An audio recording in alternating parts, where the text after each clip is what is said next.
Ada pemahaman yang salah dari kebanyakan orang tua, kalau dia sudah mengantarkan anaknya ke sekolah, dia kasih uang jajan, dia bayari SPP-nya, dia penuhi, dia leskan anaknya, maka dia sudah mendidik anaknya.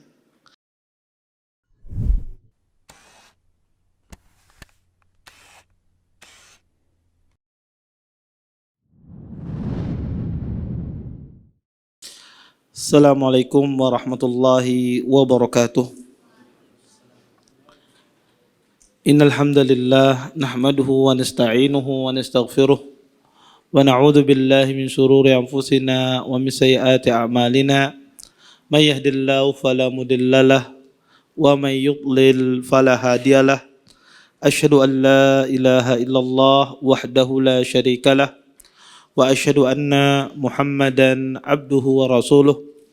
Fa inna asdaqal hadits kitabullah wa khairul hadi hadi Muhammadin sallallahu alaihi wasallam wa syarrul umuri muhdatsatuha wa kullu muhdatsatin fid dini bid'ah wa kullu bid'atin dhalalah wa kullu dhalalatin finnar. Amma ba'd. Bapak-bapak, ibu-ibu, wali-wali, siswa-siswi yang dimuliakan oleh Allah Subhanahu wa taala. Alhamdulillah pada pagi hari ini kita bisa berkumpul bertatap muka di salah satu tempat yang sangat mulia ini. Mudah-mudahan duduknya kita di tempat ini mendatangkan berkah di sisi Allah Subhanahu wa taala dan kita dapat mengambil manfaat dari apa yang akan disampaikan nantinya. Bapak-bapak, ibu-ibu yang dimuliakan oleh Allah Subhanahu wa taala. Kajian kita pada pagi hari ini sebuah pembahasan yang sangat penting bagi kedua orang tua. Baik dia bagi seorang ibu ataukah bagi seorang ayah. Yaitu kita akan berbicara tentang masalah yang berkaitan erat dengan anak kita. Bapak Ibu yang dimuliakan oleh Allah Subhanahu wa taala,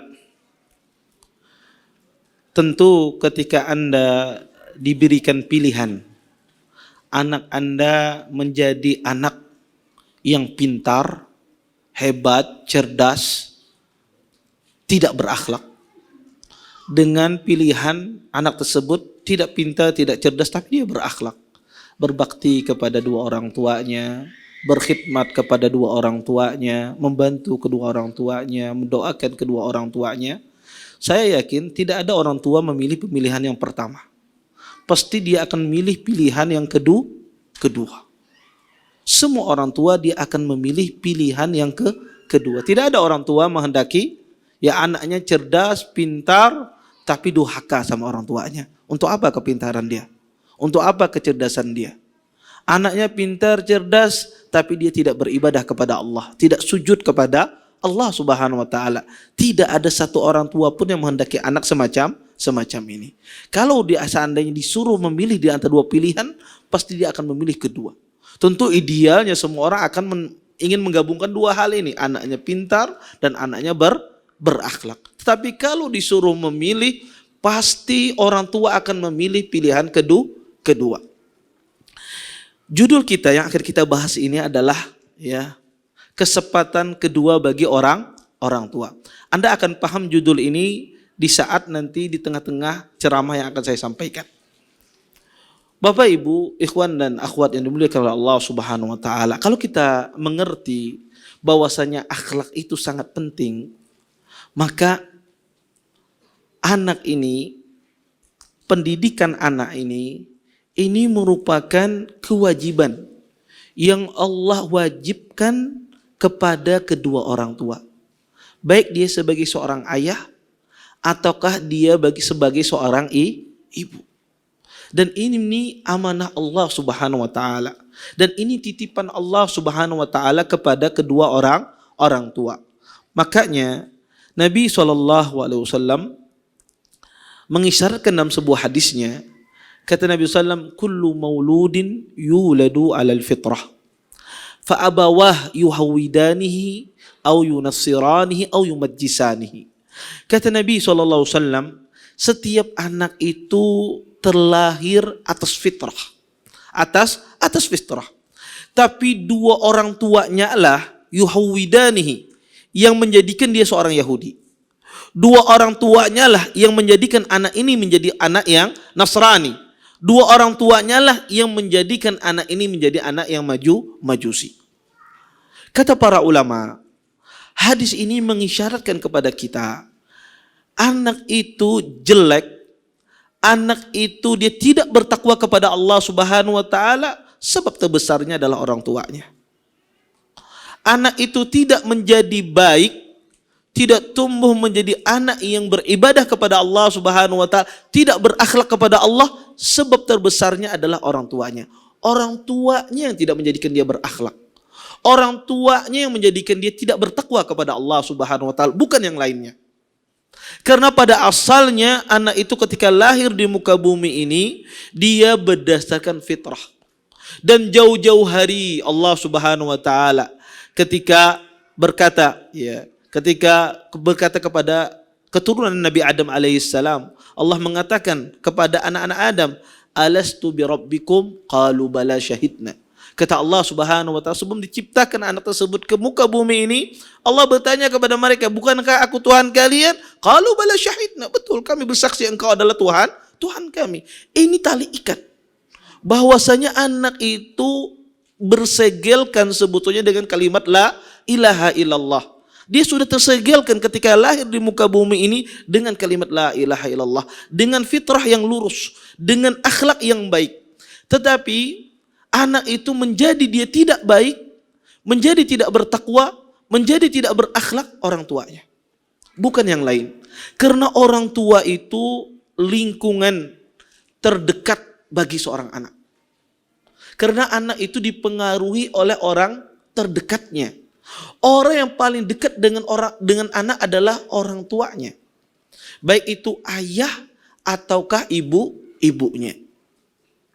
Dan kita sebagai kedua orang tua itu tidak boleh lalai dalam mendidik seorang anak. Baik dia sebagai seorang ayah, baik dia sebagai seorang ibu, maka kita tidak boleh menyepelekan pendidikan anak tersebut.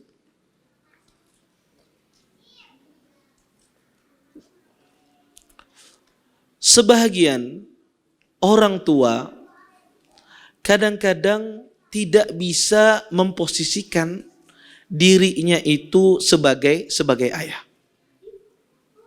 Kadang-kadang sebagian ibu, dia tidak tahu kapan dia bersikap, dia menjadi seorang istri, kapan dia bersikap menjadi seorang ibu. Seorang istri tentulah pengennya minta disayang terus, ya, diemong kata orang, ya, pengennya ingin disayang terus, dimanja dan seterusnya. Ketika dia sama anaknya, dia keingatan posisinya sebagai seorang istri. Sehingga ketika mendapati anaknya tidak sesuai dengan apa yang dia inginkan, dia pun bertindak keliru kepada anaknya. Kenapa? Karena dia tidak bisa memposisikan dirinya sebagai seorang ibu. Sebab itu pula seorang suami, kadang-kadang dia tidak bisa memposisikan dirinya sebagai seorang ayah. Ketika dia berhadapan dengan anaknya, dia hanya tahu dia adalah seorang suami.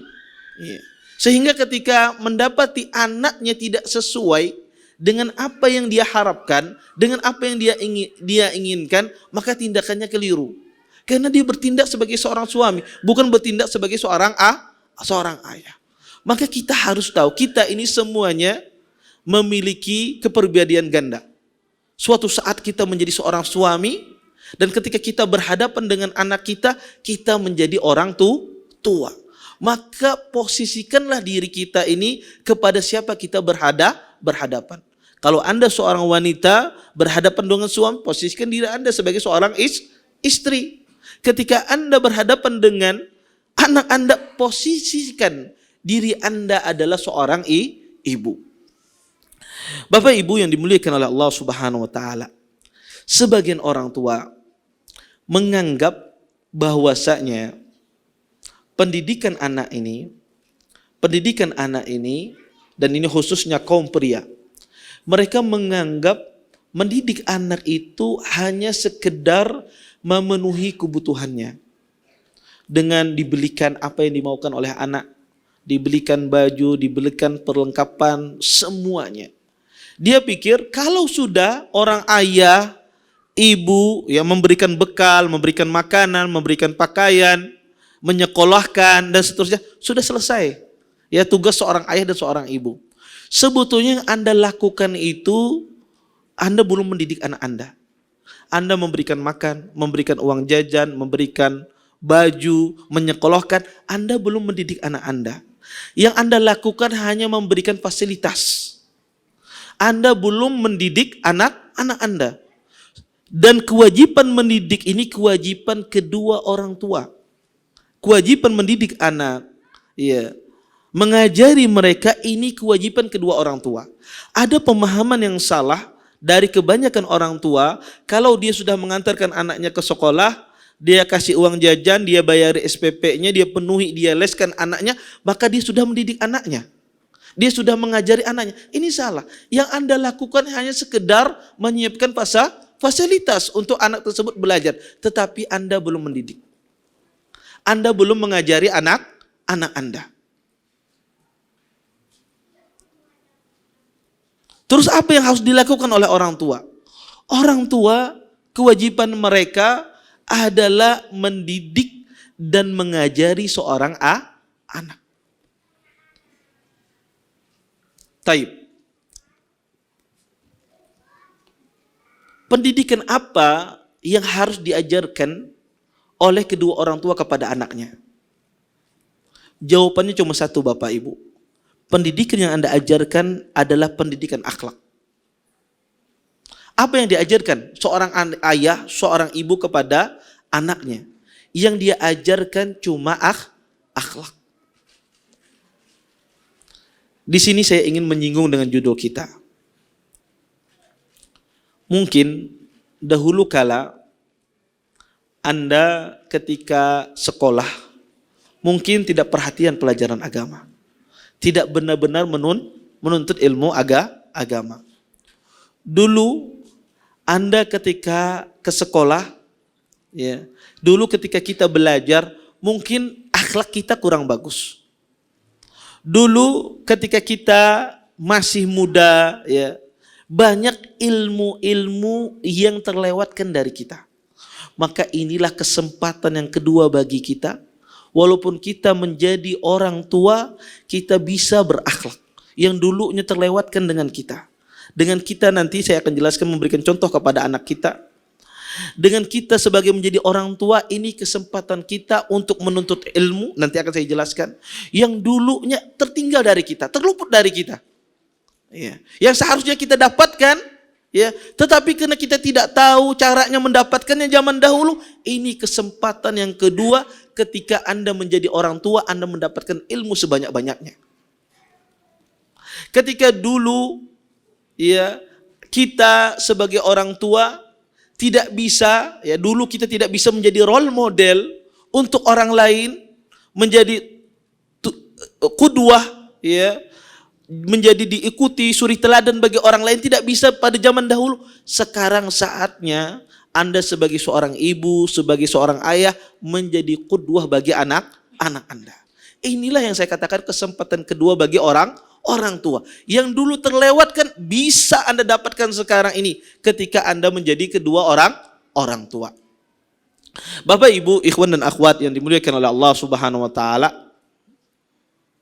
Pendidikan, hal yang diajarkan yang terpenting bagi seorang ayah dan seorang ibu dan juga bagi seorang guru adalah akhlak. Kenapa saya katakan akhlak? Karena dengan itulah Nabi SAW diutus di muka bumi ini. Rasulullah SAW pernah bersabda, kata beliau, innama bu'istu liutammi makarimal akhlak. Kata Nabi SAW, sesungguhnya aku diutus ke muka bumi ini untuk menyempurnakan akhlak. Sebagian kita menganggap akhlak itu hanya terbatas pada etika, budi pekerti. Ini keliru. Kenapa? Karena Nabi SAW ketika diutus di muka bumi ini, apakah hanya sekedar menyampaikan, sekedar harus ihtiram, menghormati orang tua, harus salaman, harus tawadu. Apakah cuma itu saja yang diajarkan oleh Nabi SAW? Tidak. Nabi mengajarkan segalanya. Diajari Nabi sholat, kita diajari oleh Nabi haji, zakat, puasa, semuanya diajari oleh Nabi SAW. Makanya ada perkataan yang sangat indah dari Imam Ibn Abdul Bar. Kata Imam Ibn Abdul Bar ketika beliau mengomentari hadis ini, kata beliau, yadkhul fi hadzal ma'na as-salah wal khairu kulluh wad din wal fadl wal muru'ah wal ihsan wal adl bidzalika bu'isa liyutammamahu. Kata Ibnu Abdul Bar, sesungguhnya masuk dalam makna hadis ini, innama bu'istu liutammima makarimal akhlaq. Kata beliau, masuk dalam makna hadis ini semuanya. Salat dan semua kebaikan, kata beliau. Kemuliaan, adab, ihsan, berbuat baik, keadilan, maka semuanya masuk di dalam makna akhlak. Karena itulah Nabi diutus untuk menyempurnakannya. Menyempurnakan bagaimana cara ibadah yang sempurna. Menyempurnakan bagaimana manusia itu bersikap kepada Allah Subhanahu wa taala. Menyempurnakan bagaimana manusia itu bermuamalah dengan orang lain. Maka semua perkara agama ini kembali kepada akhlak. Pertanyaannya, ya, kenapa pendidikan akhlak ini yang harus kita tekankan daripada pendidikan yang lain? Karena Bapak Ibu, manusia, orang itu melihat, ya, khususnya orang awam, itu melihat kepada anak itu kepada akhlaknya. Orang itu nggak melihat pada cerdasnya. Kalau ada anak yang cerdas, kemudian nakal, pasti ada pengecualiannya. Anak si Din itu pintar, jaga nakal aja orang. Tapinya nakal. Tapi beda. Anak yang bodoh, tidak paham, tapi dia berakhlak. Tidak ada orang istisna. Masya Allah, anaknya itu luar biasa, taat kepada orang tua. Nggak ada orang mengatakan, tapinya kedekat pembabal, mana kasih paham-paham. Nggak ada. Iya. Karena ada orang mengatakan demikian. Kenapa? Karena orang itu memandang dengan akhlak itu pandangan yang luar biasa. Sebab itu pula agama Islam. Makanya di Indonesia ini salah satu kurikulumnya juga anak SD itu adalah berkarakter, ya. Pendidikan berkarakter. Iya, kenapa? Karena akhlak itu pandangan manusia dan itu pandangan orang awam. Iya. Maka kenapa pendidikan akhlak ini penting bagi anak-anak ini? Ya, dan saya katakan lagi, akhlak ini tidak hanya sekedar etika, tetapi agama semuanya. Kenapa penting? Karena akhlak ini Bapak Ibu mengantarkan anak itu kepada ketakwaan kepada Allah. Mengantarkan anak itu kepada ketakwaan kepada Allah Subhanahu wa taala. Nabi SAW pernah berkata kepada sahabat yang mulia Mu'ad bin Jabal. Kata Nabi SAW, ya Mu'ad, ittaqillah haitsuma kunta. Wadbi'is sayyi'atil hasanah tamhuha wa khaliqin nas bi khuluqin hasan. Kata Nabi SAW, wahai Mu'ad, bertakwalah kalian, bertakwalah engkau di mana saja engkau berada. Dan iringilah perbuatan jelek tersebut dengan perbuatan baik. Niscaya perbuatan baik itu menghapuskan perbuatan jelek. Wa khaliqin nas bi khuluqin hasan. Dan pergaulilah manusia dengan akhlak yang mulia. Nabi, lihat, hadis ini Nabi SAW mengaitkan ketakwaan dengan akhlak. Karena akhlak itu mengantarkan manusia menjadi manusia yang bertakwa. Anak itu kalau dia berakhlak menjadi anak yang bertakwa. Anak yang takut kepada Allah Subhanahu wa taala.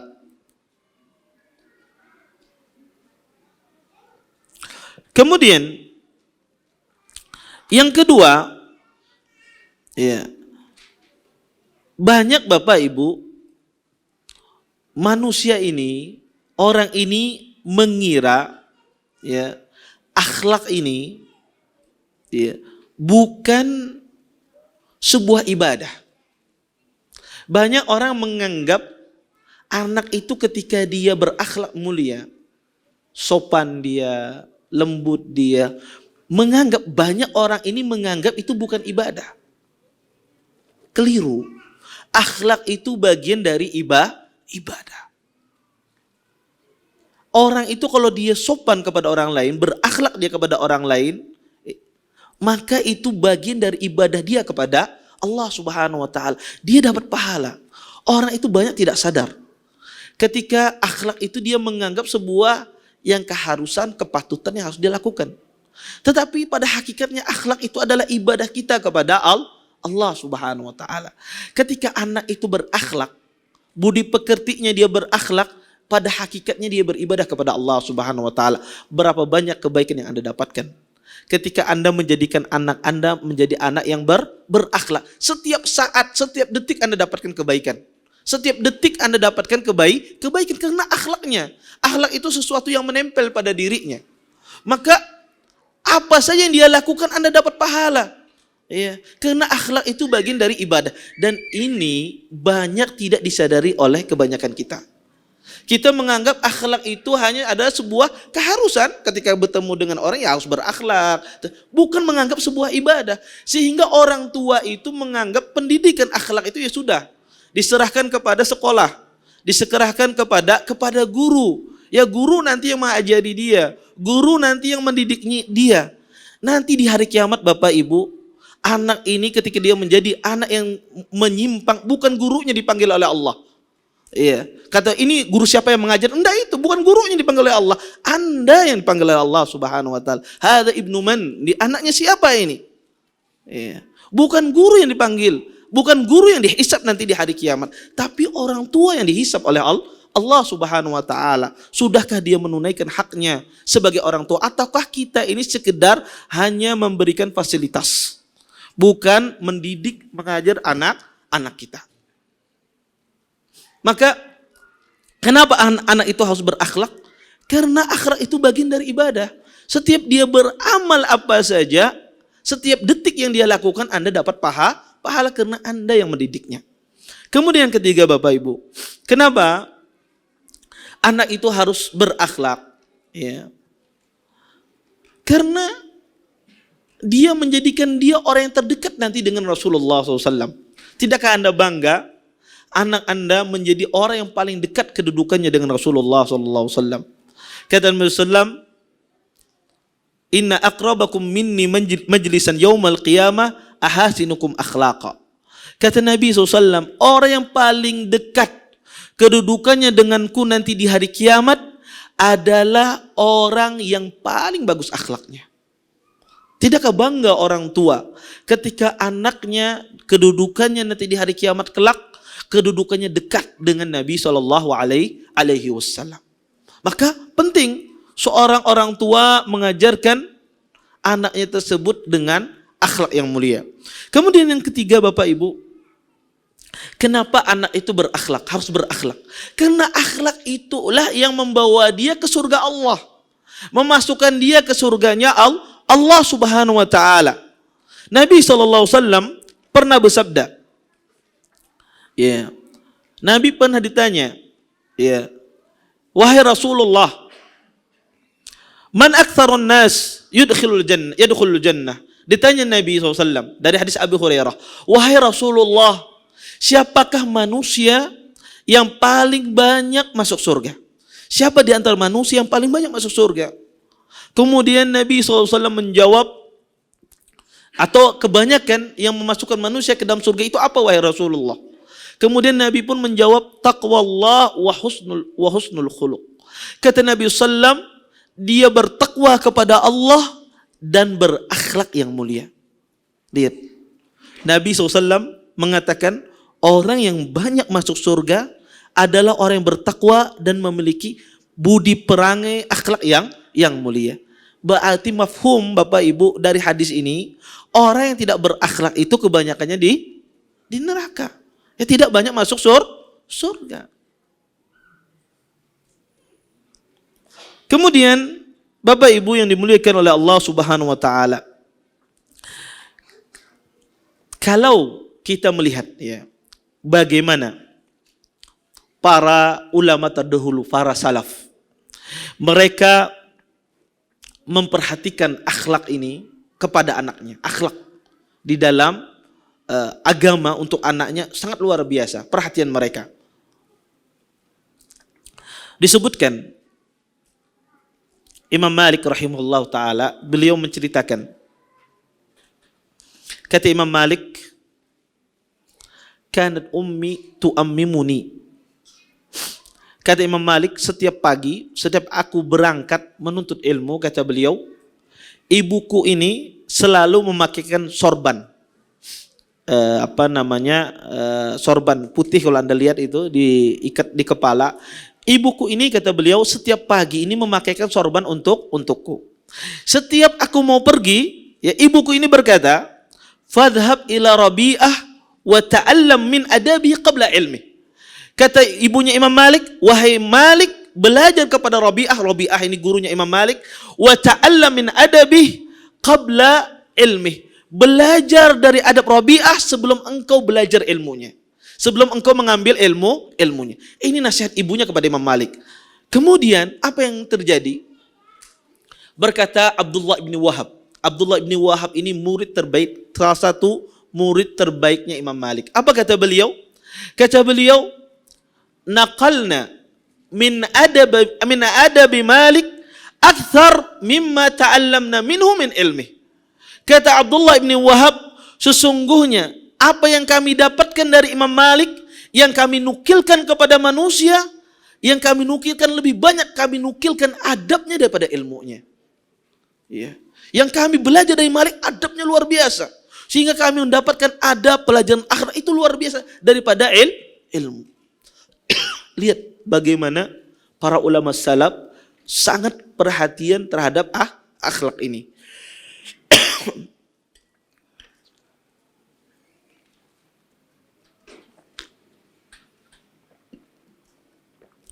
Kemudian, Bapak Ibu yang dimuliakan oleh Allah Subhanahu wa taala. Kalau kita tahu keagungan akhlak, posisi akhlak ini untuk anak kita, bagaimana membentuk anak ini berakhlak. Dia ahli ibadah, dia ahli ilmu, dia memiliki etika yang luar biasa, bagaimana caranya? Dan inilah yang saya katakan kesempatan kedua bagi orang tua yang terlewatkan di masa lalu Anda. Menjadikan anak itu menjadi anak yang berilmu, ahli ibadah, memiliki etika, maka orang tuanya harus berilmu. Orang tuanya harus berilmu. Banyak Bapak Ibu, kebanyakan kita ini subhanallah, dan ini yang menyedihkan. Kebanyakan kita ini, ada sebagian kita ini, waktu masih muda, belum menikah, semangat untuk ilmu luar biasa. Rajin, catat, sana kemari. Ya. Kemudian setelah menikah, mulai menghilang dari masjid. Kenapa hilang? Sibuk. Ya. Mencungul Jepang sebulan sekali. Kemudian punya anak makin berhilang. Hadir di tablik akbar aja. Anak bisi anak 2, bisi anak 3 makin hilang, meninggalkan ilmu. Dan ini sebetulnya kebalik. Semakin bertambah beban kita, semakin harus banyak kita mencari ilmu. Sebelum kita berkeluarga, kita begitu besar mencari ilmu. Ketika menikah, maka bertambah beban kita untuk mencari ilmu, karena tambah masalah. Orang menikah itu bukan tidak tambah masalah, tambah masalah. Ya. Bohong orang menikah tidak ada masalah, pasti ada masalah, bertambah masalahnya. Dulu masalahnya orang bujang, ini masalah keluarga. Ya, bagaimana cara mendiamkan ya raungan istri misalnya, ya, maka bertambah masalah, dia butuh ilmu. Bagaimana ya menyapu air mata istri, dia butuh ilmu. Iya. Maka dia butuh ilmu, bertambah masalahnya, bertambah ilmu. Harus dia lagi mencari ilmu. Ketika dia punya anak, tambah lagi masalahnya. Karena anak itu beraneka ragam sifatnya. Ya. Ada yang anak dipanggil nak sembahyang, mau sembahyang. Ada anak dipanggil sembahyang, pian aja belum pergi ke masjid, kapan orang sembahyang. Ya. Maka ada anak bertambah lagi masalah yang dihadapi. Maka ini butuh ilmu, bukan kita menjauh ilmu. Dan ini kebalikannya Bapak Ibu. Orang tua dengan berbagai macam alasan, sibuklah, anak banyak dagang, banyak itu, sibuklah. Ya. Sebetulnya bukan masalah sibuk, tapi tidak ada kemauan. Orang kalau punya kemauan, dia menuntut ilmu itu bisa dengan cara apapun. Ya. Maka anak kita menjadi anak yang bertakwa, menjadi ahli ibadah, menjadi orang berilmu, maka kitanya harus berilmu. Taib. Ilmu apa yang diajarkan? Ustadz, paham saya harus berilmu. Terus ilmu apa yang harus saya ajarkan ini kepada anak-anak saya ini? Ya, apa yang akan saya ajarkan kepada anak saya? Ulun kalau kayak pian sekolah 4 tahun, 10 tahun, kada sing tuntungan. Ya, kiapa cara mendidik anak kita? Bapak Ibu, ada setidak-tidaknya 5 ilmu ini harus Anda pelajari. Ya, dan ini harus Anda pahami, kemudian Anda ajarkan kepada anak Anda. Dan insya Allah, kalau Anda ajarkan 5 jenis ilmu ini, 5 permasalahan ilmiah ini, anak Anda insya Allah menjadi anak yang bertakwa, menjadi anak yang ahli ibadah kepada Allah Subhanahu wa taala. Pertama Bapak Ibu, ya, ajari anak tersebut ya kalimat tauhid. Kita mengajari anak tersebut dengan kalimat tauhid. Ya. Kita talkinkan mereka kalimat la ilaha illallah. Pahamkan mereka tentang kalimat la ilaha illallah. Dan Anda harus belajar. Anda harus belajar memahami kalimat la ilaha illallah. Ini kesempatan kedua untuk Anda belajar. Kenapa? Karena inilah wasiat para nabi-nabi kepada anaknya. Sebagaimana Nabi Ibrahim ya, berwasiat kepada anak beliau dan Nabi Yakub. Ya. Apa wasiat mereka? Allah sebutkan di dalam Al-Quran. Wa wassa biha Ibrahimu banih wa Yaqub ya bani innallaha astafa lakumuddin fala tamutunna illa wa antum muslimun. Sesungguhnya Nabi Ibrahim berwasiat kepada keturunannya. Nabi Yaqub berwasiat kepada keturunannya. Innallaha astafa lakumuddin, sesungguhnya Allah memilih untuk kalian agama. Fala tamutunna illa wa antum muslimun. Janganlah kalian mati kecuali dalam keadaan berislam kepada Allah Subhanahu wa taala. Kalimat tauhid yang diwasiatkan oleh para nabi-nabi. Dan ini yang ditekankan oleh Nabi SAW kepada anak kecil. Bahkan kepada anak orang selain orang Islam. Pernah suatu hari Nabi SAW lihat bagaimana pelajaran Nabi, ya, penekanan Nabi terhadap anak kecil. Pernah suatu hari Nabi SAW mengunjungi gulam Yahudi, anak kecil dari orang Yahudi. Anak ini dalam keadaan sakit parah. Dikunjungi oleh Nabi SAW. Dan anak ini senang. Dia senang dengan Nabi SAW. Senang dia dengan Nabi SAW. Kemudian kata Nabi, ya gulam, wahai anak kecil, qul la ilaha illallah wa anni rasulullah. Kata Nabi, katakan, asyhadu an la ilaha illallah dan aku ini Rasulullah. Ini anak kecil di dalam keadaan sakit parah. Lihat perhatian Nabi SAW terhadap anak kecil. Anak ini dia senyum, kemudian dia menoleh bapaknya. Diulangi lagi oleh Nabi sampai 3 kali. Kemudian bapaknya mengatakan, if'al ma qalahu Rasul SAW. Katakan, lakukan apa yang diperintahkan oleh Nabi SAW. Akhirnya pun anak ini mengucapkan kalimat la ilaha illallah, kemudian dia meninggal. Iya. Padahal dia anak seorang Yahudi. Begitu besarnya perhatian Nabi kepada anak kecil orang Yahudi. Bagaimana dengan orang Islam? Masa ini anak kita tidak pernah sedikit pun kita pahamkan kepada dia pemahaman kalimat tauhid, kalimat la ilaha illallah. Tidak pernah kita ajarkan pada dirinya la ilaha illallah. Kenapa orang tua tidak pernah mengajarkan? Karena orang tuanya tidak belajar. Karena orang tuanya tidak mau menuntut ilmu, sehingga mau orang tua ingin mengajarkan la ilaha illallah, pengen mereka mengajarkan la ilaha illallah, tapi mereka tidak bisa. Kenapa tidak bisa? Karena tidak menuntut ilmu. Maka penting bagi orang tua dia mempelajari, duduk di majelis ilmu, ya bertanya kepada ustaz kalimat la ilaha illallah ini seperti apa sih maksudnya? Anak nggak paham. Ini gimana sih maksudnya? Apa rukunnya? Apa syaratnya? Ya. Kapan pembatal kalimat la ilaha illallah? Belajar. Dengan itu Anda paham, dengan itu Anda bisa menanamkan dari sejak kecil kepada anak-anak Anda. Kemudian, Bapak Ibu yang dimuliakan oleh Allah Subhanahu wa taala, makanya kenapa di dalam agama Islam Allah itu senang dengan nama Abdullah. Kata Nabi, ahabbul asma indallah Abdullah wa Abdurrahman. Sesungguhnya nama yang paling disukai oleh Allah adalah Abdullah dan Abdurrahman. Kata Imam Ibn Qayyim menjelaskan hikmah kenapa nama Abdullah dan nama Abdurrahman itu disukai oleh Allah Subhanahu wa taala, karena nama itu mengingatkan kepada kalimat tauhid. Karena anak itu setiap dipanggil Abdullah, hamba Allah, dia tahu bahwasanya dia adalah hamba Allah. Dia tidak beribadah kecuali kepada Allah. Ketika anak itu disebut dengan Abdurrahman, dia hamba Ar-Rahman, dia tahu bahwasanya dia adalah hamba Ar-Rahman, zat yang maha pengampun, zat yang maha pemurah. Tumbuh pada dirinya tauhid yang benar kepada Allah Subhanahu wa taala. Makanya kenapa dicintai nama Abdullah Abdurrahman? Karena nama itu akan sering disebutkan, sering mengingatkan dia kepada Allah Subhanahu wa taala, sering mengingatkan kepada dia dengan kalimat tauhid. Maka penting bagi orang tua untuk belajar, dan ini kesempatan kedua kita. Kalau gak kada punya anak, ngalih kita belajar. Ya, tapi kalau punya anak, ini kesempatan kedua kita belajar. Dulu kada bujur belajarnya. Sekarang kesempatan kita untuk mempelajari yang benar demi untuk mengajari anak kita.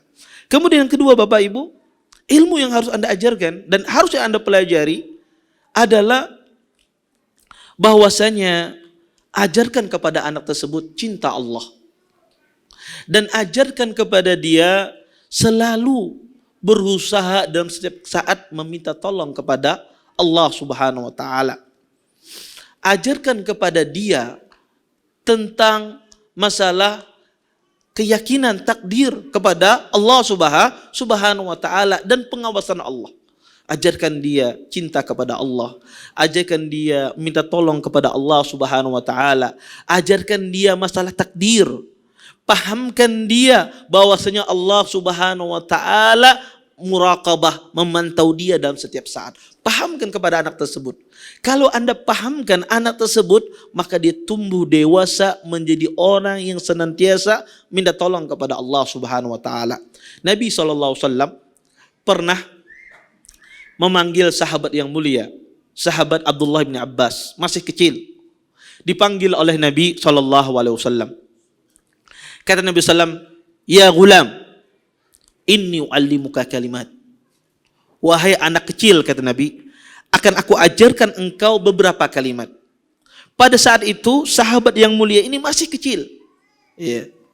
Kemudian Nabi mengajarkan kalimat-kalimat yang luar biasa. Apa yang diajarkan oleh Nabi SAW? Ihfadillaha yahfadka, ihfadillaha tajidhu tujahak, wa idza sa'alta fas'alillah, wa idza ista'anta fasta'in billah, wa'lam annal ummah law ijtama'at ala ay yanfa'uka bi syai'in lam yanfa'uka bi syai'in illa qad katabahu lak, wa in ijtama'u ala ay yadurruka bi syai'in lam yadurruka bi syai' illa qad kataballahu alaik, rufi'atil aqlam wa jaffatis suhuf. Kata Nabi SAW, wahai anak kecil, ihfadillah, saya akan mengajari kepada engkau beberapa kalimat. Perhatikan kalimat ini, kata Nabi SAW. Pertama, kata Nabi SAW, ihfadillah yahfadka, ihfadillah tajidhu tujahak. Jagalah Allah, niscaya Allah akan menjagamu. Jagalah Allah, niscaya engkau mendapati Allah di depanmu. Kata Nabi, wahai Ibnu Abbas, laksanakan perintah-perintah Allah, tinggalkan larangannya, niscaya Allah Subhanahu wa taala akan menjagamu. Ini menjadikan dia cinta kepada Allah Subhanahu wa taala. Nabi mengajari Ibnu Abbas bagaimana dia cinta kepada Allah. Ketika dia menjalankan perintah Allah, Allah akan penuhi semua kebutuhannya, semua keperluannya dijaga oleh Allah Subhanahu wa taala. Kemudian kata Nabi SAW, wa idza sa'alta fas'alillah wa idza ista'anta fasta'in billah. Jika engkau minta wahai Ibnu Abbas, minta sama Allah. Dan jika engkau minta tolong sama Allah Subhanahu wa taala. Diajari oleh Nabi SAW sejak kecil. Kalau meminta wahai Ibnu Abbas, minta sama Allah. Kalau minta tolong sama Allah Subhanahu wa taala. Kemudian diajari oleh Nabi setelah itu masalah takdir. Kalau seandainya kata Rasulullah semua manusia ini berkumpul untuk memberikan manfaat kepada engkau, tidak mampu. Kecuali apa-apa yang telah Allah tetapkan. Atau sebaliknya kata Nabi, kalau semua umat ini berkumpul untuk memberikan mudarat kepada engkau, tidak mampu. Kecuali apa-apa yang telah Allah tetapkan untuk engkau. Kemudian kata Nabi dalam sebagian riwayat, ta'arraf ilallah fil rakha, ya'rifka fi syiddah. Kenalilah Allah di dalam keadaan lapang, niscaya Allah Subhanahu wa taala mengenalimu dalam keadaan susah. Lihat, Nabi SAW mengajarkan kepada sahabat yang masih kecil, Ibnu Abbas, kalimat isti'anah, minta tolong kepada Allah. Mengajarkan kepada dia takdir, masalah takdir.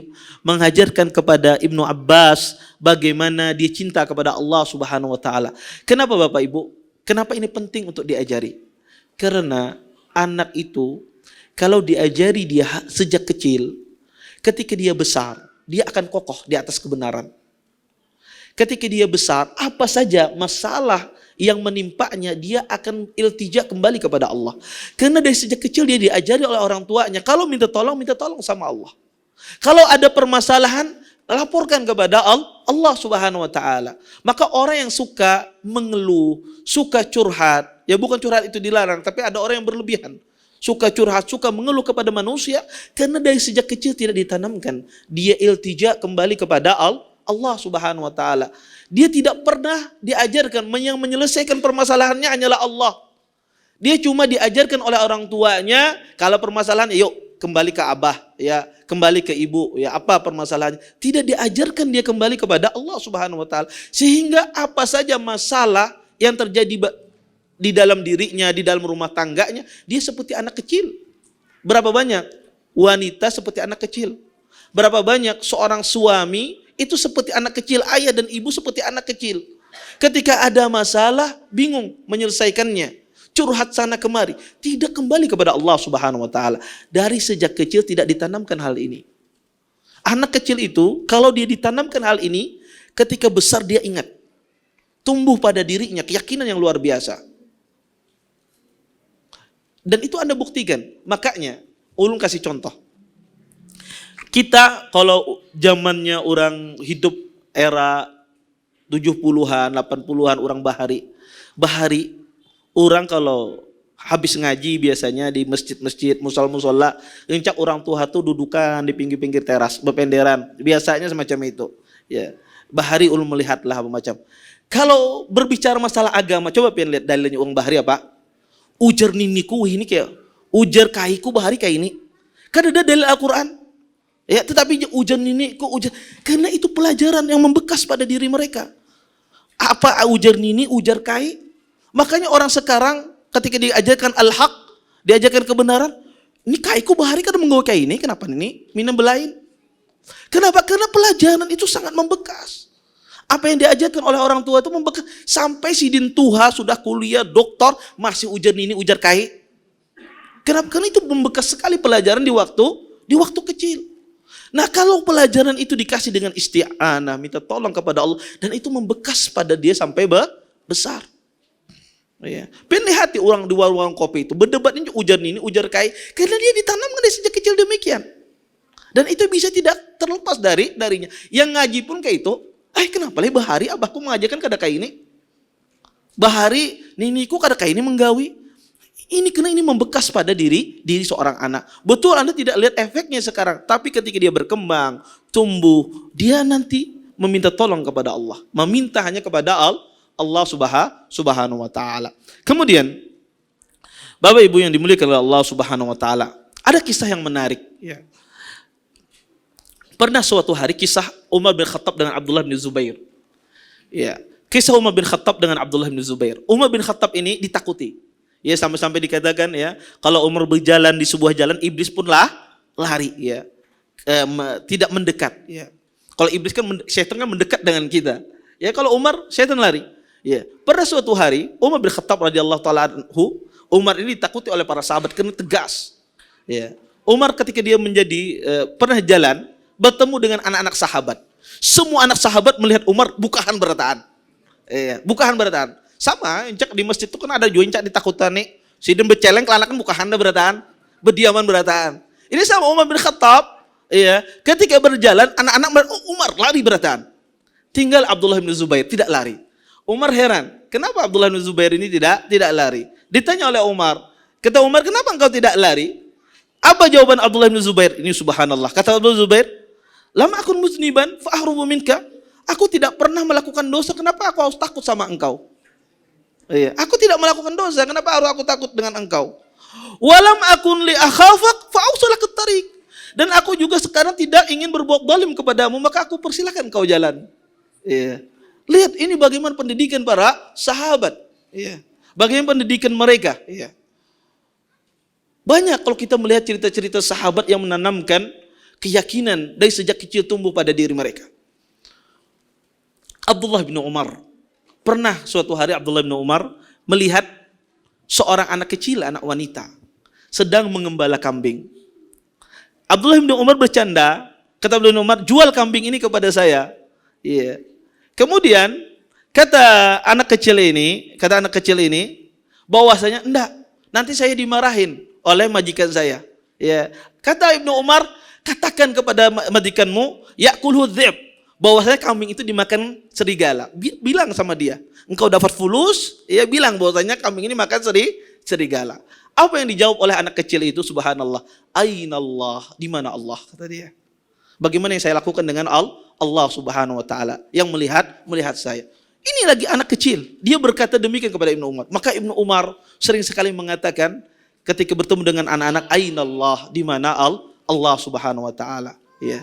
Nah, ini dia merasakan Allah itu muraqabah, yang memperhatikannya. Ya, maka ini penting orang tua belajar bagaimana ya belajar sifat muraqabah, menanamkan anak itu selalu diawasi oleh Allah Subhanahu wa taala. Kemudian Bapak Ibu yang dimuliakan oleh Allah Subhanahu wa taala, ilmu yang ketiga yang harus Anda pahami adalah menanamkan pada diri anak itu cinta Nabi dan cinta sahabat. Cinta Nabi, keluarga beliau dan para sahabatnya, dan itu harus Anda pahamkan. Kenapa Bapak Ibu? Kalau anak itu dia cinta kepada Nabi, cinta kepada para sahabat, ketika dia mendengar perintah ini datang dari Nabi, dia bersegera mengerjakan.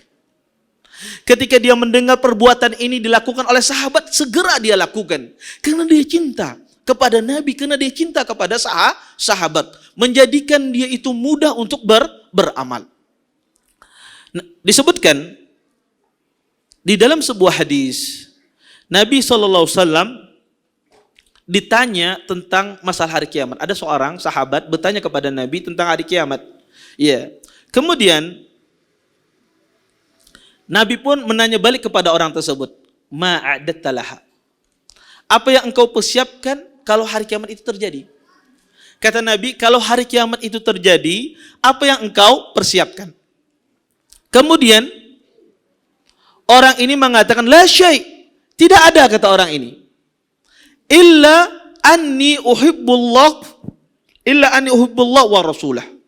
Tidak ada sesuatu yang saya persiapkan, wahai Rasulullah, kalau seandainya kiamat itu terjadi, kecuali saya mempersiapkan diri saya cinta Allah dan Rasulnya. Kemudian Nabi SAW mengatakan, anta ma'aman ahbabtah. Engkau, kata Nabi SAW, akan dikumpulkan bersama dengan orang yang engkau cintai. Mendengar hal tersebut, Anas bin Malik masih kecil. Sahabat yang mulia, Anas bin Malik ini masih kecil. Dia suka membantu Nabi SAW. Apa kata Anas bin Malik? Ketika beliau mendengar tersebut, kata Anas langsung, uhibbun Nabi SAW wa Abu Bakrin wa Umar fa'arju an akuna ma'ahum bihubbi iyahum. Kata Anas, sesungguhnya aku pun cinta kepada Nabi, aku cinta kepada Abu Bakar, aku cinta kepada Umar, dan aku berharap ya aku dikumpulkan bersama mereka. Lihat, Nabi SAW bagaimana mengajarkan kepada sahabat yang kecil ini, ya, bagaimana menumbuhkan rasa cinta dia kepada Allah Subhanahu, cinta dia kepada Nabi SAW. Anak ketika dia cinta kepada Nabi SAW, dia orang yang paling bersemangat membela sunnah Nabi SAW. Anak ketika dia cinta kepada Nabi SAW, dia orang yang paling bersemangat menjalankan sunnah Nabi SAW. Kenapa? Karena begitu cintanya dia terhadap Nabi SAW. Maka dia bersedih ketika sunnah Nabi itu dilanggar. Dia bersedih ketika orang tidak menjalankan sunnah-sunnah Rasulullah SAW. Karena begitu cintanya dia kepada sunnah Nabi SAW. Anda ajarkan dari sejak kecil tentang sunnah-sunnah Nabi, cinta kepada Nabi. Ketika dia tahu ini ajaran dari Rasulullah, ada orang tidak melaksanakannya, maka dia akan bersedih. Maka dia menjadi orang yang paling bersedih ketika ada orang menyepelekan sunnah Rasulullah SAW. Dan itu terjadi pada anak-anaknya sahabat. Disebutkan pada peperangan Badar. Pada saat itu kata Abdurrahman bin Auf, saya berdiri di atas kuda saya, kata Abdurrahman bin Auf. Kemudian tiba-tiba ada seorang menyenggol saya dari samping kanan. Seorang anak kecil. Orang ini mengatakan, Aina Abu Jahal? Wahai Abdurrahman, wahai paman Abdurrahman bin Auf, mana Abu Jahal yang suka menyakiti Nabi SAW? Kaget Abdurrahman bin Auf, ya, anak kecil ini. Kemudian belum dijawab oleh Abdurrahman bin Auf, ternyata sebelah kiri nyenggol lagi anak kecil. Ya. Wahai Ya'am, di mana Abu Jahal? Tunjukkan, karena dia tidak tahu, anak kecil ini tidak tahu mana Abu Jahal, tapi dia ikut perang. Ya. Dia tidak tahu mana Abu Jahal, tetapi dia mendengar Abu Jahal ini suka menyakiti Nabi SAW. Dan anak kecil ini sangat cinta dengan Nabi SAW. Akhirnya mana Abu Jahal? Saya pengen tahu. Kemudian kata Abdurrahman bin Auf, pada saat itu berkecamuk perang. Kemudian tiba-tiba ada Abu Jahal di tengah, berada di tengah peperangan. Kemudian kata Abdurrahman bin Auf, itu Abu Jahal orangnya. Itu Abu Jahal orangnya. Subhanallah, dua anak ini pun segera menyusul ke tengah medan peperangan. Dan subhanallah, kedua anak ini membunuh dengan pedangnya. Membunuh Abu Jahal. Kemudian kedua anak ini pun saking bahagianya datang kepada Nabi SAW. Wahai Rasulullah, saya yang membunuh Abu Jahal. Yang satu, enggak, saya yang bunuh, kata dia. Iya. Yang Abu Jahal itu mati dengan pedang saya. Enggak, mati dengan pedang saya. Dua orang ini bertengkar. Siapa yang membunuh Abu Jahal? Namanya anak-anak. Iya. Kemudian kata Nabi SAW, Arini siyufakuma. Kata Nabi, tampakkan kepadaku dua pedang kalian. Mana pedang kalian? Saya lihat, kata Nabi SAW. Kemudian kata Nabi SAW, kilakuma qatalahu. Kata Nabi SAW, sesungguhnya kalian berdua telah membunuhnya. Kata Nabi SAW, pedang kalian berdua telah membunuhnya. Lihat, bagaimana syahidnya di dalam peristiwa ini, bagaimana cintanya sahabat ini kepada Nabi SAW. Ketika dia mendengar Abu Jahal yang menyakiti Nabi SAW, maka dia bersegera membela Rasulullah SAW. Dan ini terjadi pada anak sahabat Nabi SAW. Ya, maka anak itu Bapak Ibu, kalau kita ajari dia cinta kepada Nabi, cinta kepada para sahabat, mereka orang yang paling bersegera dalam menjalankan perintah Rasulullah Sallallahu Alaihi Wasallam. Kemudian Bapak Ibu, hal yang diajarkan pula kepada anak, dan ini penting bagi orang tua, adalah ya mengajarkan anak tersebut Quran. Diajari anak tersebut belajar Quran. Ustadz, ulun ni kada bisa membaca Quran, pian belajar. Harus pian belajar dan jangan pasrah. Dan ini kesempatan kedua. Iya. Dulu ulun kada bisa baca Quran, apa macam belajar. Iya. Jangan kabur-kabur belajar Quran. Iya. Datang sehari, 2 hari, 3 hari, ustadznya keras. Iya. Emang harus kayak itu. Iya. Amun kada dikerasi kada bisa-bisa. Iya. Maka harus sabar, belajar itu harus sabar. Ketika Anda ya bisa membaca Al-Quran dengan baik, Anda bisa mengajari kepada anak Anda. Ya. Dan anak itu harus diajari Al-Quran. Kenapa? Karena pada masa anak-anak inilah masa-masa mereka untuk menghafal. Masa-masa mereka untuk mentadaburi ayat-ayat Allah Subhanahu wa taala. Berapa banyak ya, anak-anak kecil pada masa sahabat ketika mendengar ayat Al-Qur'an Ya, sebagian mereka ada yang meninggal. Paham artinya meninggal di dalam sholatnya. Ya. Anak-anak semacam ini pemahamannya sangat kuat. Ingatannya luar biasa. Maka kerugian besar bagi kedua orang tua menyerahkan pembelajaran Al-Quran kepada guru. Menyerahkan pembelajaran Al-Quran bertawakal kepada ustadz. Tidak diajari. Maka wajib orang tua itu mengajari anaknya. Harus diajari anak tersebut membaca Al-Quranul Karim. Karena kesempatan itu kesempatan emas. Mereka masih suci. Ya, otaknya tidak berpikir macam-macam. Menghafalnya mudah. Kalau kita yang Tuhani ngalibana menghafal sudah. Ya, kita ini 50 tahun, 60 tahun ngalibana menghafal. Ya, 2 ayat ini tetangis kasih hafal-hafalan. Ya. Ngali, tetapi anak ini kesempatan mereka untuk menghafal. Ya, maka kita nggak bisa baca Quran, kita belajar.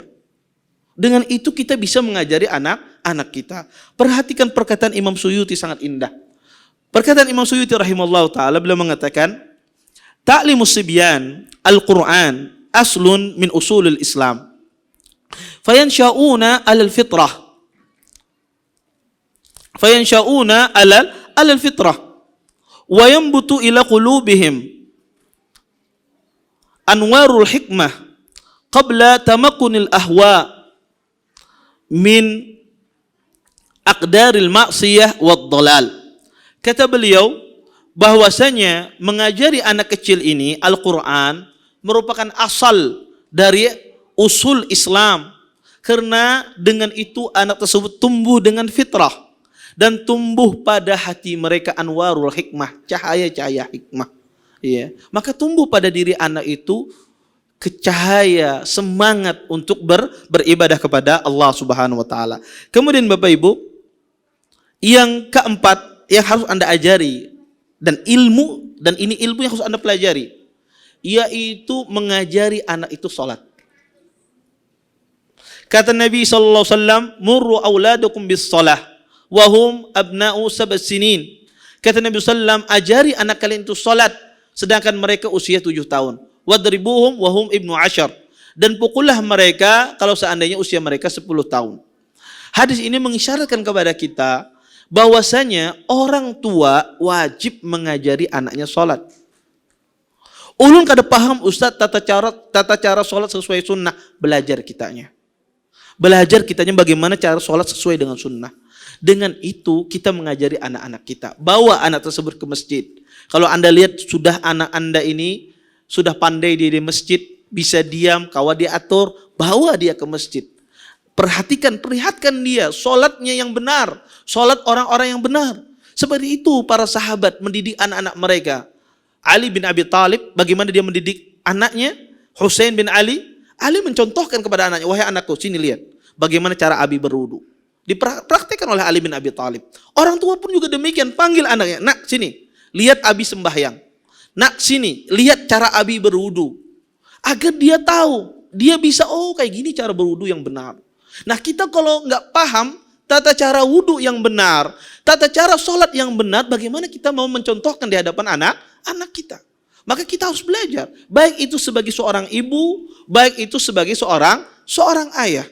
Maka dia harus ajarkan ini sholat, dia ajarkan juga wudu yang benar untuk anak-anaknya. Dan terakhir Bapak Ibu yang dimuliakan oleh Allah Subhanahu wa taala, karena keterbatasan waktu, mengajarkan puasa.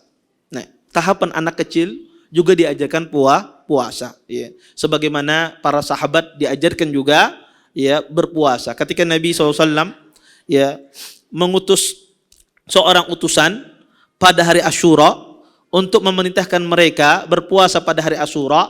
Kemudian kata Nabi SAW, "Man kana asbaha sha'iman falyutim shaumahu, wa man kana asbaha muftiran falyutim biniyati saumihi. Fakunna nasumuhu ba'da dhalik wa nasumu sibyanana as-sigharu minhum."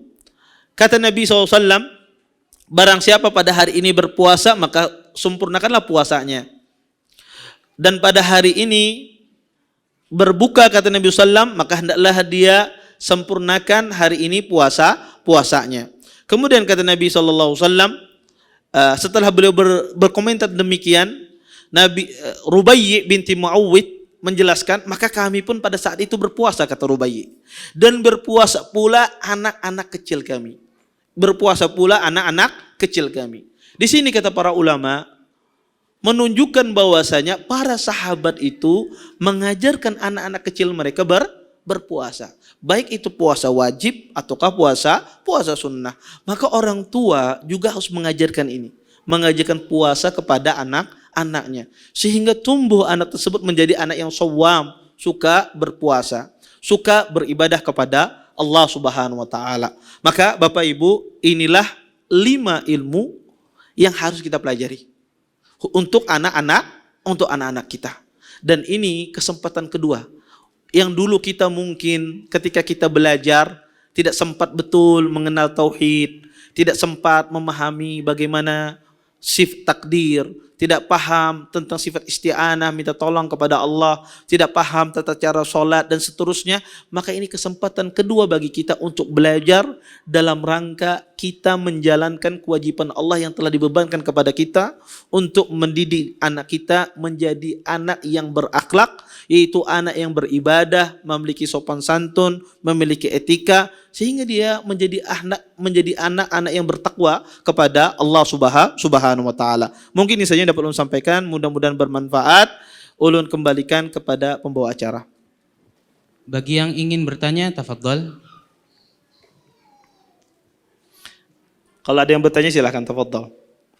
Bagaimana kita menghadapi anak dengan gadget, dengan handphone, tablet, satu itu kan secara menyeluruh kan memang sudah menjadi kebiasaan lah namanya gadget ini. Apakah memang anak ini memang harus dibatasi atau gimana? Iya. Jazakumullah khair atas pertanyaannya. Masya Allah. Pertanyaannya bagus sekali. Dan ini penyakit kebanyakan anak-anak sekarang. Masalah gadget ya. HP ya, kemudian iPad dan semisalnya. Bagaimana mensikapi orang tua ini? Subhanallah. Kadang-kadang hanyar bayi sudah lihat iPad-nya. Lahir sudah lihat HP ya. Umur setahun sudah bisa gerak, bisa menyalakan sudah. Ya, ini fenomena yang luar biasa yang terjadi pada anak-anak. Dan kededa anak-anak yang kadang-kadang tujuh lawan HP, itu lu bingungnya. Kalau makanan ada yang kadang tujuh, tapi kalau HP pasti ketujuh berataan kalau anak ini. Ya, dan ini kan masalah terbesar. Ya, kok bisa semua anak-anak suka dengan HP? Nah, terus bagaimana mensikapinya? Pertama, anak-anak suka HP itu tidak lain cerminan dari orang tuanya ketujuh ya memegang HP di hadapan anak. Ya, itu cerminan orang tua suka memegang HP di hadapan anaknya. Baik itu ibunya, baik itu ayahnya. Sehingga itu menjadi perilaku bagi anak. Ketika orang tua itu ya seringkali mempertontonkan dia megang HP, sibuk dengan HP-nya, maka itu menjadi perilaku bagi anak. Sehingga dia pun pengen seperti orang tuanya juga memegang HP. Ya, maka obatnya sebetulnya adalah pertama, orang tua dia membatasi menggunakan HP tersebut khususnya di rumah. Ya, apalagi ketika ada anak. Maka kita ini harus pintar membagi waktu. Kalau kita sudah bekerja di rumah, sudah bekerja di luar sampai di rumah, maka waktu itu untuk anak. Jangan kita sibukkan dengan HP. Kadang-kadang sebagian orang itu subhanallah ya sibuk di luar sudah meninggalkan istri dan anaknya, sampai ke rumah HP dipegang ya, dibaca ya. Apakah yang dibaca? Macam-macam. Ya, baca berita, sudah habis berita baca WhatsApp. Habis baca WhatsApp baca status, habis baca status ulangi lagi ya. Iya, gak ada selesai. Ya, dan ini tidak benar. Dia melalaikan hak-hak istrinya, hak-hak anaknya. Maka kita batasi diri kita. Bahkan sebagian bapak dan ibu ini saking candunya, tuntung sembahyang bukan astagfirullah, langsung lihat HP, apa yang terjadi, besok akan pulang. Itu sampai sekarang ada orang sembahyang demikian, dia lihat itu saking candunya luar biasa, tidak bisa terpisahkan. Maka untuk membatasi anak bermain HP, kuncinya adalah dari ibu dan bapaknya. Ibu dan bapaknya tidak mempraktekkan di hadapan anaknya. Ketika dia bermuamal dengan anaknya, taruh HP-nya. Dan sewajar-wajarnya lah kita gunakan HP tersebut. Ya, maka harus kita batasi. Dan ini pentingnya saling mengingatkan.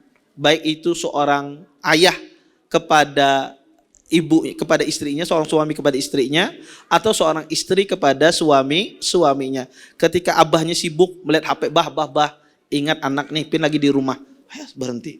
Dan suami pun juga demikian, ketika ibu sibuk ya melihat HP-nya ya, bermasak ya, karena wanita ini subhanallah ya, apa aja kau digawi dalam satu waktu, bermasak, melihat HP ya, menyetrika, sutur ya, dalam satu ya, karena wanita otaknya gerak semua kanan kiri. Maka diingatkan juga sang istri tersebut jangan disibukkan dengan HP. Saya tidak melarang, gunakan tetapi pada batasannya. Ya. Maka kita mengatur waktu kita. Anak sudah kalau sampai di rumah jam 9 misalnya, anak ada megang HP lagi, fokus sama anak dan istri. Ya. Seperti pula seorang ibu. Saya kalau anak sudah pulang sekolah, saya fokus sama anak, saya tidak pedulikan HP. Ya. Nah itu masalahnya. Itu masalahnya pada diri orang tua sehingga menjadikan anak itu kecanduan gadget. Ini pertama. Jadi orang tua dia harus mengatur dia menggunakan HP-nya di hadapan anaknya. Ini pertama. Yang kedua, orang tua harus memiliki sikap tegas terhadap terhadap anak-anaknya ketika anak tersebut kecanduan dengan gadget. Ya. Maka kalau seandainya anak itu membutuhkan main gadget, maka batasi. Anak boleh main gadget cuma setengah jam misalnya, dan melihat yang bermanfaat bagi dia misalnya, berkaitan dengan pembelajaran dia, apalagi sistem online ini kadang-kadang tidak bisa terpisahkan dengan gadget, maka dibatasi sesuai dengan usia dia, ya. Maka jangan dibebaskan. Permasalahannya kadang-kadang orang tua ini koler menegur anaknya. Lagi anaknya kenyamanan, ya, lagi kenyamanan anaknya, biar dia nustumat lagi. Nah ini salah. Maka batasi, setengah jam ambil. Anak itu kalau didisiplinkan, dia akan disiplin. Tapi kalau kita tidak disiplin, maka dia tidak akan disiplin. Ya. Coba kita praktekkan disiplin, dia akan disiplin. Setengah jam selesai. Dan dibatasi penggunaannya. Ya. Dan juga harus adanya kontrol dari orang tua. Apa yang dibuka, apa yang dilihat, maka harus diperhatikan. Iya, karena anak zaman sekarang ini subhanallah kadang-kadang dia lebih canggih daripada kedua orang tuanya, lebih canggih. Ya, kadang-kadang kada tahu kita apa yang download, disembunyikan downloadannya. Ya, ini tahu menyimpan. Ini anak-anak subhanallah canggihnya luar biasa. Ya, makanya anak kecil itu sebetulnya dia itu sebetulnya sama dengan kita Bapak Ibu, sama dengan kita. Tapi dia tuh memiliki keterbatasan karena kecil saja tubuhnya. Ngomongnya tidak sempurna, tapi otaknya sama dengan kita. Oh, Abi ini kayak ini, tahu dia. Dia juga punya perasaan. Makanya anak tuh sedih, bahagia, sama dengan kita. Tapi dia cuma kecil saja badannya. Ya, badannya kecil dan keterbatasan dalam berbicara. Tetapi dia punya perasaan sama seperti kita. Punya keinginan sama seperti kita. Maka orang tua harus disiplin tegas. Jangan kadanyamanan dalam menegur anak, dan juga harus sabar. Sebagian orang tua hendak mendiamkan anaknya berkelahi dikasih HP, ini salah. Ya, maka orang tua itu juga harus sabar. Uyuh menggendong anaknya dijulungi HP. Ya, ibu-ibu ya uyuh ya, anaknya nangis terus ini karena kalau diam dijulungi HP, ini salah. Ya, maka digendong anak tersebut harus sabar. Uyuh Ustaz, emang harus kayak itu uyuh. Harus uyuh menjadi orang tua. Jangan sampai kita kada sabar, kita salah dalam mendidik anak kita. Wallahu taala alam. Taib. Nggih. Jazakallahu khairan Ustaz. Ini mungkin terkait kita pendidikan kita di masa lalu pada saat kita masih kecil, kita dengan orang tua kita terdahulu. Nah, terkait dengan akhlak tadi, kadang-kadang kita kan mungkin karena orang tua Bahari itu keras kayaknya. Nah, berkaitan dengan itu kita juga sering kadang-kadang marah atau mungkin lebih dari itulah pada anak. Nah, apabila sudah terlanjur dan mungkin berbekas ke anak, itu apa yang harus kita lakukan untuk memperbaikinya? Iya. Jazakallahu khairan Ustaz. Jazakumullah khair atas pertanyaannya. Maka kalau saya mendapatkan pembelajaran Bahari, kebetulan misalnya Abah Ulun Bahari tentara Ustaz teh, didikannya keras misalnya, atau Bahari Sidin Bahari Abah Ulun ini ketujuh memukul, akhirnya terbawa kepada pola mendidik anak pada zaman sekarang. Tentu Pertama, kerumitan zaman sekarang ini lebih rumit pada zaman dahulu. Iya, kerumitan zaman sekarang ini lebih rumit. Kalau dibandingkan pada tahun 90-an, anak 90-an, tahun 2000 pun masih muda. Tapi zaman sekarang ini sangat rumit sekali, luar biasa. Ya, teknologi berkembang sehingga pola mendidik anak itu sangat rumit sekali. Sehingga tidak banyak dari orang tua itu kadang-kadang menggunakan pukulan dan seterusnya mendidik anak akibat bawaan pada zaman dahulu. Terus bagaimana cara mengubahnya ini? Maka cara mengubahnya Bapak Ibu adalah dengan kita menuntut ilmu. Karena ilmu itulah nanti yang membimbing kita bagaimana cara mendidik anak kita. Ya. Dan ilmu itulah yang merem emosi kita. Ya, ketika kita emosinya tinggi, tidak terkontrol, hendak memukul aja, ilmu itu nanti menahan kita, merem kita. Oh, ini kada boleh, ini tidak benar, ini tidak. Karena ilmu itu yang merem kita. Makanya ilmu itu disebutkan nur, cahaya, pelita bagi semua orang. Iya. Maka solusinya Bapak, cara merubahnya itu adalah dengan kita menuntut ilmu. Karena ilmu itu sendiri nanti mengubah seseorang. Ustadz, kada berubah kalau menuntut ilmu, bujuk setahun, 2 tahun kada berubah. 3 tahun, 4 tahun dia akan berubah. Pasti dia akan berubah. Karena ilmu itu mengubah orang. Ilmu itu mengubah orang. Iya. Dan itu harus Anda yakini. Orang menuntut ilmu itu pasti dia akan berubah. Apapun pasti dia akan berubah. Kadang-kadang tidak langsung. Kadang-kadang tidak langsung. Tetapi dia akan berubah sedikit demi sedikit. Maka itulah makna dari perkataan para ulama salaf, kunna talabna ilma li ghairillah, faba ilmu ayyakuna illa lillah. Kata para ulama salaf, dulu kami menuntut ilmu bukan karena Allah. Tapi ilmu itu pun enggan kecuali hanya diperuntukkan untuk Allah. Ini isyarat dari kaum salaf bahwasanya dulu mereka ketika mula-mula menuntut ilmu tidak ikhlas Bapak. Ya, dan banyak orang dulu itu ketika menuntut ilmu tidak ikhlas, murni kepada Allah Subhanahu wa taala. Tapi dia terus menuntut ilmu, ilmu itu mengubah hatinya, menjadi dia orang yang ikhlas, menjadi orang yang tulus kepada Allah Subhanahu wa taala. Sama orang yang dulunya kasar, oh anak susah, terus menuntut ilmu, belajar, maka itu ilmu itu melembutkan hatinya, sehingga dia menjadi orang yang lembut. Maka siapapun, orangnya pemarahkah, apapun tabiat yang kurang baik, ketika dia menuntut ilmu itu terus mengubah dia, memperhalus sampai menjadi halus betul. Iya. Tapi masalahnya kadang-kadang orang itu tidak konsisten menuntut ilmu, terputus menuntut ilmu sebentar sudah selesai. Pada terus dia menuntut, berubah dan menjadi sempurna insyaallah. Wallahu taala alam. Taib, kalau tidak ada pertanyaan, kita lanjutkan ke acara yang selanjutnya, Ustaz. Mungkin ini saja yang dapat ulun sampaikan. Ulun tutup dengan doa kafatul majlis. Subhanakallahumma bihamdika asyhadu an la ilaha illa anta astaghfiruka wa atubu ilaik. Assalamualaikum warahmatullahi wabarakatuh. Terima kasih, jazakumullah khairan wa barakallahu fikum. Video ini dibuat atas partisipasi dari donasi Anda. Semoga menjadi amal jariah bagi Anda semuanya.